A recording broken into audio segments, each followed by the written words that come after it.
বন্ধুরা, ভিডিওটি শেষ পর্যন্ত দেখার অনুরোধ রইল। হ্যালো বন্ধুরা, আজ চলে এসেছি পুরনো 200 বছরের এক জমিদার বাড়িতে। এই বাড়িটি হচ্ছে চাকদা বনমালী। জায়গাটা এত সুন্দর, ইটের রং, বড় বড় থাম, পুরনো জানালাগুলো দেখেই বোঝা যাচ্ছে কত ইতিহাস জমে আছে এখানে। একটা সময় এখানে রাজকীয় জাঁকজমক একটা সময় ছিল। আজ শুধু নীরবতা আর দেওয়ালের গল্প। পুরনো এই জমিদারের বাড়িতে কই মনে গেছো? হলো সেই সময় এখানে আছে।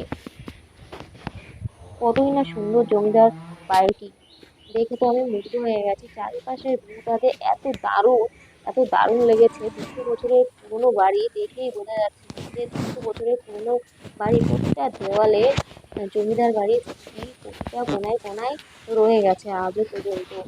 এত সুন্দর বাড়ি আজ তো চোখে দেখাই যায় না। এত দারুণ সেটাই তো। লেগেছে বাড়িটা। চারিপাশের ভিউটা জাস্ট অসাধারণ অসাধারণ। তোমরা একটু দেখো। তোমরা যারা যারা এই ভিডিওটা দেখে যেতে চাও, আমাকে কমেন্ট বক্সে কমেন্ট করো। বন্ধুরা, ভিডিও যদি ভালো লাগে, লাইক, কমেন্ট, শেয়ার, সাবস্ক্রাইব করতে ভুলবে না। আহ, আহ, দয়া করে বলবে পরে নেক্সট টাইম কোথাকার কেমন ভিডিও দেখতে চাও, আমাকে কমেন্ট বক্সে জানাবে। সেইভাবে আমি সেখানে গিয়ে ভিডিও দেওয়ার চেষ্টা করব।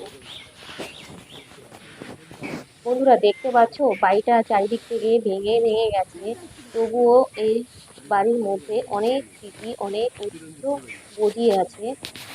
যদিও আজ জমিদার বাড়ি কেউ এখানে থাকে না, কিন্তু শুনেছি দুর্গাপুজোর সময় এই যে বোনটা চারিদিকটা আমাদের দেখাচ্ছে, এই যে জমিদার বাড়ির সামনে এই দেখতে পাচ্ছ, এটা হচ্ছে জমিদার বাড়ির জায়গা।